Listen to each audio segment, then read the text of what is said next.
নমস্কার, ভিল কিচেনে সবাইকে স্বাগত জানাই। আজকে আরেকটা নতুন রেসিপি নিয়ে আপনাদের সামনে চলে এসেছি। বাইরে বৃষ্টি হচ্ছে আর ঠান্ডা ঠান্ডা দিনে একটু ঝাল ঝাল রেসিপি কিন্তু খেতে ভালো লাগে। তো আজকে দেশি মুরগির ডিম রান্না করবো, একেবারে দেশি আলু দিয়ে।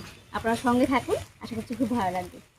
তো রান্নাঘরে গিয়ে রান্নাটা শুরু করে দিচ্ছি ঝটপট করে। আর বৃষ্টি হচ্ছে, কখন আবার বেশি নামবে তখন আর কিছুই করতে পারবো না।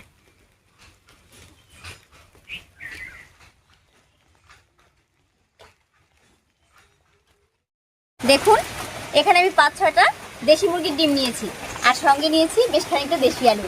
আর এই দেশি আলু যারা খেয়েছেন তারা কিন্তু জানেন এই আলুটা খুবই স্বাদের হয়। তো প্রথমে আমি উনুনটা জ্বালিয়ে নিচ্ছি রান্নার জন্য।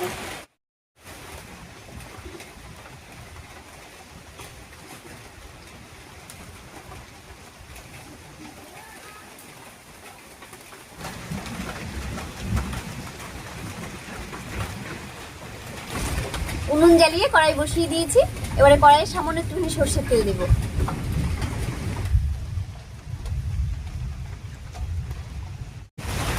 এবারে তেলের উপরে সব মশলাগুলো ভেজে নামিয়ে নিচ্ছি। প্রথমেই দিয়ে দিচ্ছি 1 চামচ গোটা ধনিয়া আর 1 চামচ গোটা জিরা। এবার দেবো কয়েকটা শুকনো লঙ্কা,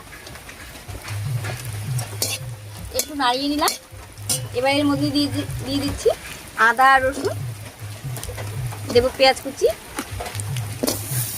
আর সবশেষে দিয়ে দিচ্ছি একটা টমেটো কুচি।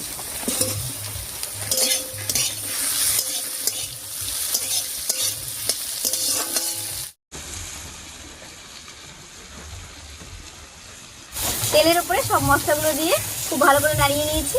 এবার একটু লবণ দেবো, আর এতে করে সব মশলাগুলো তাড়াতাড়ি নরম হয়ে যাবে।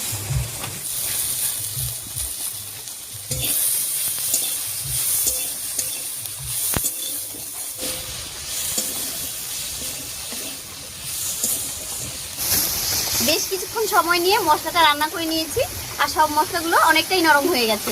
একবার শিলনোড়ায় নামিয়ে নিচ্ছি। মশলাটা শিলনোড়ায় নামিয়ে নিলাম। এবারে কড়াইয়ে জল দিয়ে ডিম আর আলুটা সেদ্ধ করে নেব।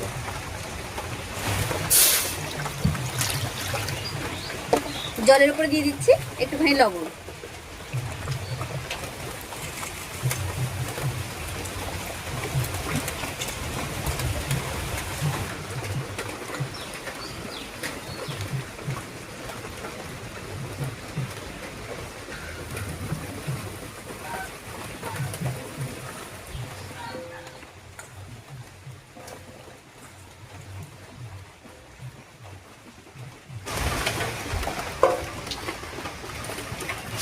ঢাকা দিয়ে ডিম আলুটা সেদ্ধ বসিয়ে দিয়েছি, আর এদিকে আমি ভেজে রাখা মশলাটা বেটে নিচ্ছি।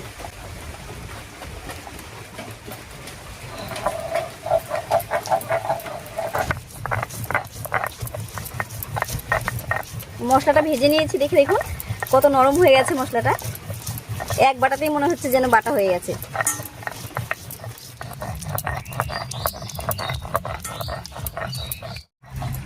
মশলাটা বাটা হয়ে গেছে, একবারে নামিয়ে নিচ্ছি।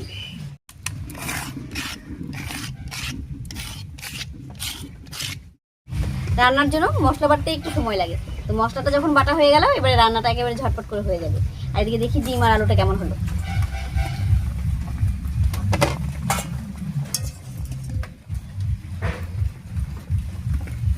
ডিম আলু সেদ্ধ হয়ে গেছে, একবার নামিয়ে নিচ্ছি।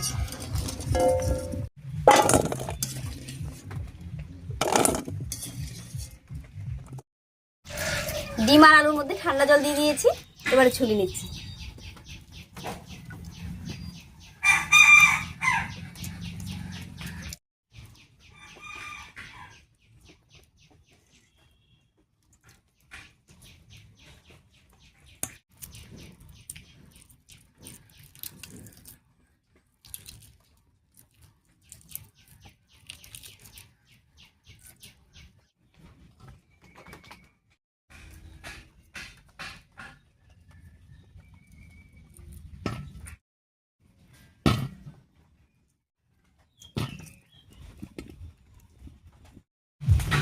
ডিম আলু সবকিছু ছুলে নিয়েছি, এবারে কড়াইয়ে সরষের তেল দেব।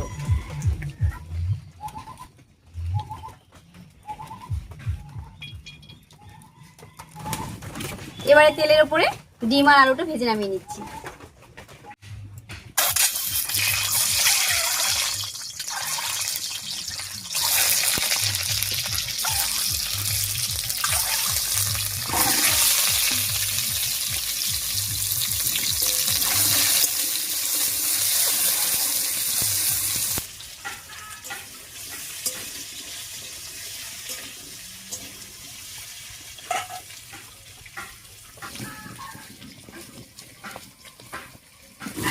তেলের মধ্যে আলু আর ডিম দিয়ে খুব ভালো করে নাড়িয়ে নিয়েছি।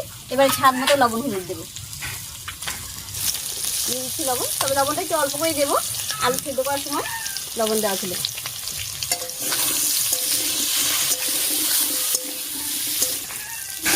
ডিম আলু ভাজা হয়ে গেছে, এবার নামিয়ে নিচ্ছি।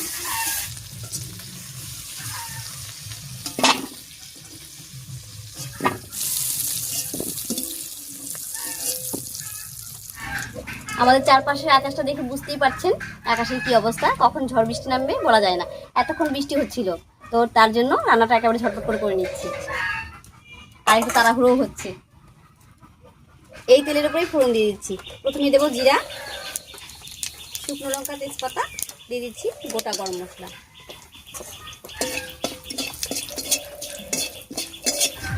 ফোড়নটা কয়েক সেকেন্ড ভাজা হয়ে গেছে, এবার পেঁয়াজ দিয়ে দিচ্ছি।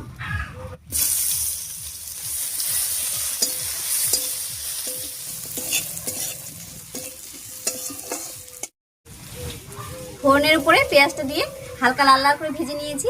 এবারে বেটে রাখা মশলাটা দিয়ে দিচ্ছি।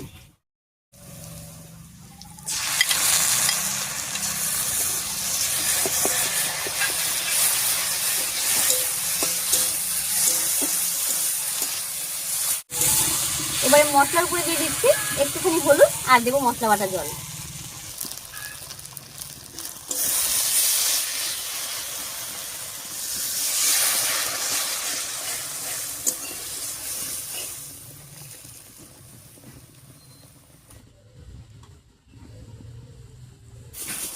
মশলাটা খুব সুন্দর করে কষে গেছে, একবার কষে তেল ছেড়ে দিয়েছে। এবার এর মধ্যে ভেজে রাখা ডিম আর আলুটা দিয়ে দিচ্ছি।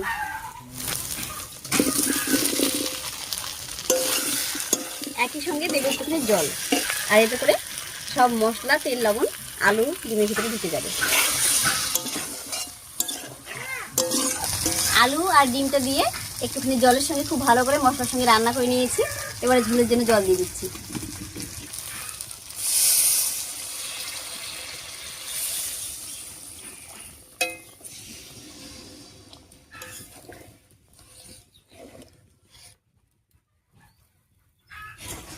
এবারে খুব ভালো করে বেশ কিছুক্ষণ রান্না করে নিব।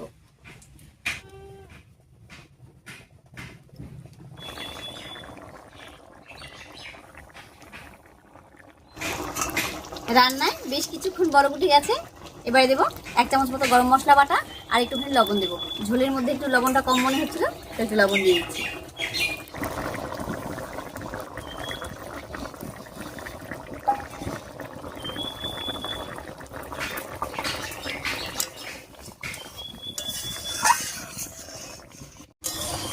গরম মশলা বাটা আর লবণটা দিয়ে একটু ভালো করে মিশিয়ে নিয়েছি। এবারে ঢাকা দিয়ে 4-5 মিনিট রান্না করে নেব। তবে এই সময় উনুনের আঁচটা কিন্তু যেমন আছে এর থেকে একটু কমিয়ে দেব।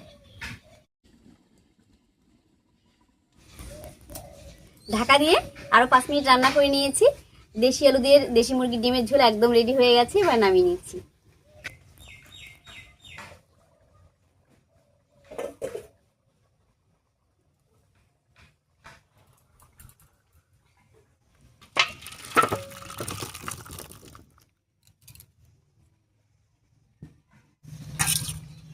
দেখুন ডিমের ঝোলটা দেখতে কত সুন্দর হয়েছে। এটা গরম গরম ভাতের সঙ্গে খেতে কিন্তু ভীষণই ভালো লাগবে। এমনিতে আমি কম তেল মশলাই রান্না করে থাকি, তবে আজকের রান্নাটা একটু তেল মশলা বেশি দিয়ে রান্না করেছি। রেসিপিটা আপনাদের কাছে কেমন লেগেছে অবশ্যই কমেন্টে জানাবেন। যদি ভালো লাগে একটা লাইক করে দেবেন এবং চ্যানেলটিকে সাবস্ক্রাইব করে এভাবেই আমাদের পাশে থাকবেন। আজ এ পর্যন্তই, আবার দেখা হচ্ছে নতুন কোনো রেসিপি নিয়ে।